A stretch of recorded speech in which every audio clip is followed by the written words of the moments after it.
এই মুহূর্তে সরাসরি দেখুন কংগ্রেসের ইস্তাহার প্রকাশ। Do so with a sense of humility and a sense of responsibility. We invite the people of West Bengal to read it, to question it, and to hold us accountable, because democracy thrives when people participate in it directly. So let this not just be a launch of a document, but the beginning of a renewed journey for the state of West Bengal.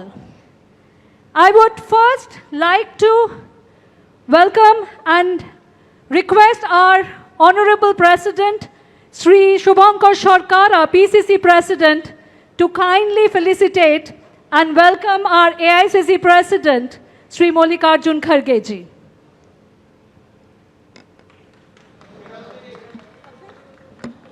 A big round of applause, please.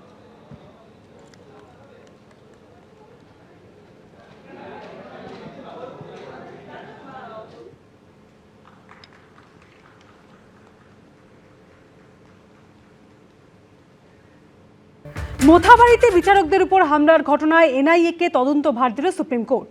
বিচারকদের উপর হামলাকে উদ্দেশ্য প্রণোদিত, পূর্ব পরিকল্পিত এবং উস্কানিমূলক বলে মন্তব্য করল সুপ্রিম কোর্টের প্রধান বিচারপতির বেঞ্চ।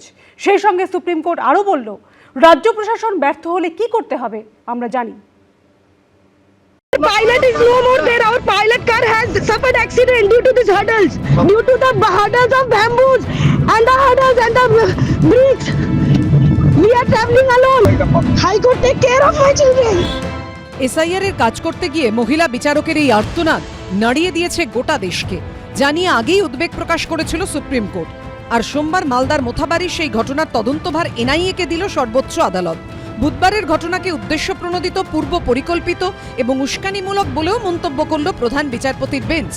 বলল, প্রশাসনিক ও পুলিশি ব্যবস্থার ব্যর্থতার কারণেই জুডিশিয়াল অফিসারদের এমন পরিস্থিতির মুখোমুখি হতে হয়েছে।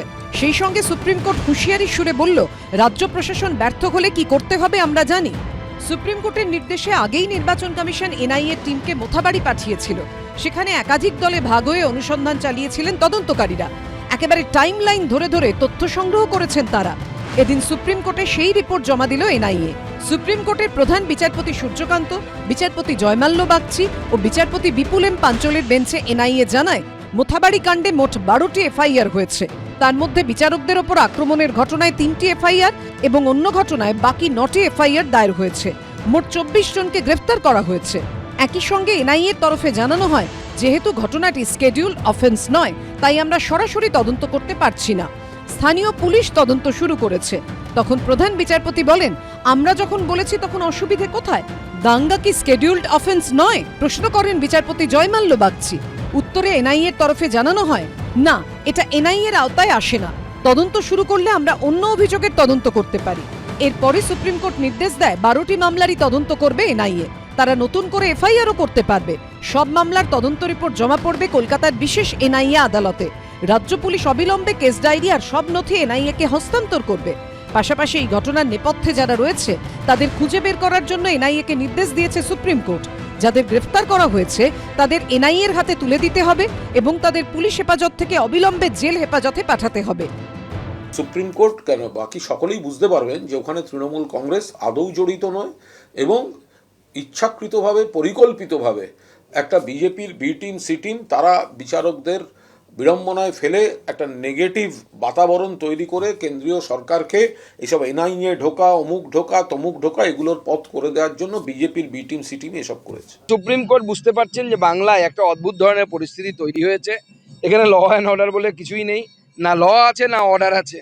এখানে অ্যাডমিনিস্ট্রেশন বলে কিছু নেই। যাহাই তৃণমূল তাহাই অ্যাডমিনিস্ট্রেশন, যাহাই অ্যাডমিনিস্ট্রেশন তাহাই তৃণমূল। স্বাভাবিকভাবে সুপ্রিম কোর্ট অদ্ভুত পরিস্থিতির মধ্যে সম্মুখীন হয়েছে। সুপ্রিম কোর্ট নতুন পথ বলে দেবে। 13 এপ্রিল মোথাবাড়ি কাণ্ডের মামলার পরবর্তী শুনানি। বিজেন্দ্র সিংহ ও সৌভিক মজুমদারের রিপোর্ট, এবিপি আনন্দ। মালদার মোথাবাড়ির ঘটনায় সোমবার সুপ্রিম কোর্টে রিপোর্ট জমা দিল এনআইএ। তার আগে 3 দিন ধরে তদন্ত চালিয়ে প্রত্যক্ষদর্শী এবং আটকে পড়া বিচারকদের সঙ্গে কথা বলেন এনআইএ আধিকারিকরা। সূত্রের খবর, তদন্তকারীদের কাছে নিজেদের অভিজ্ঞতার কথা জানিয়েছেন বিচারকরা। পাশাপাশি পুলিশের বিভিন্ন স্তরেও কথা বলেন এনআইএ আধিকারিকরা। সূত্রের খবর, গোটা ঘটনার টাইমলাইন তৈরি করার চেষ্টা করছে NIA. High Court, take care of my children. Take care of my children. If something SIR ঘিরে বুধবার নজিরবিহীন ঘটনা ঘটেছে মালদায়। হামলার মুখে পড়েছেন বিচারাধীনদের নিষ্পত্তির দায়িত্বে থাকা জুডিশিয়াল অফিসাররা।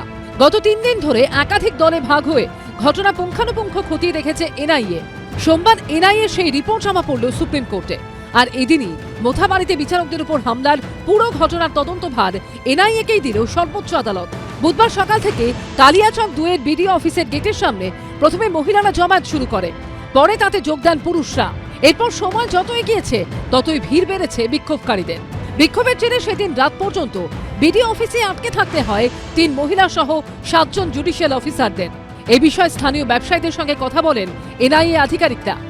लेडीज लोग बढ़ गया था, फिर अंदर में भी कुछ लेडीज चला गया था। এই প্রসঙ্গে সোমবার সুপ্রিম কোর্টে এনআইএর আইনজীবী জানান, ইতিমধ্যে 432 জনের ভূমিকা এবং তাদের ফোন কলের ডিটেলস তারা খতিয়ে দেখেছে। সূত্রের খবর, প্রত্যক্ষদর্শী সহ সকলের সঙ্গে কথা বলে বুধবারের গোটা ঘটনার একটা টাইমলাইন তৈরি করার চেষ্টা করেছে এনআইএ। সূত্রের খবর, এই 3 দিনে আক্রান্ত সব জুডিশিয়াল অফিসারদের সঙ্গে কথা বলেছেন এনআইএ অফিসাররা। এনআইএ সূত্রে আরও খবর, বুধবার সকাল থেকে রাত পর্যন্ত তারা কি কি দেখেছিলেন, গন্ডগোলের কথা কাকে কি জানান, কিভাবে তারা রাতে বিডিও অফিস থেকে বেরোলেন, রাস্তায় তাদের কি অভিজ্ঞতা হয়েছিল, পুলিশ প্রশাসনের তরফে তাদের কি ফিডব্যাক দেওয়া হয়েছিল, সে সবকিছুই জুডিশিয়াল অফিসাররা বিস্তারিত জানিয়েছেন। 2রা এপ্রিলের শুনানিতে মালদার মোথাবাড়ির ঘটনার কড়া নিন্দা করে সুপ্রিম কোর্টের পর্যবেক্ষণ ছিল নিষ্পত্তি প্রক্রিয়াকে ব্যাহত করার সুপরিকল্পিত, সংগঠিত ও উদ্দেশ্যপ্রণোদিত পদক্ষেপ। এই প্রেক্ষাপটে গত 3 দিনে কখনো মোথাবাড়ি থানা, কখনো মালদার পুলিশ লাইন, আবার কখনো পুলিশ সুপারের অফিসে গিয়ে তার সঙ্গে কথা বলেছেন এনআইএর অফিসাররা। এনআইএ 80 জনকে নোটিশ দিয়েছে, সাবিনা ইয়াসমিনকে গ্রেফতার করতে হবে। তাহলে সাবিনার মোবাইল ফোনে আইপ্যাক এবং মমতা ব্যানার্জি কি কি নির্দেশ দিয়েছিল বেরিয়ে যাবে। এনআইএ সূত্রে দাবি, রবিবার বিডিও অফিসে মোথাবাড়ি অঞ্চলের 22 জন বিএলওকে জিজ্ঞাসাবাদ করেন তদন্তকারীরা।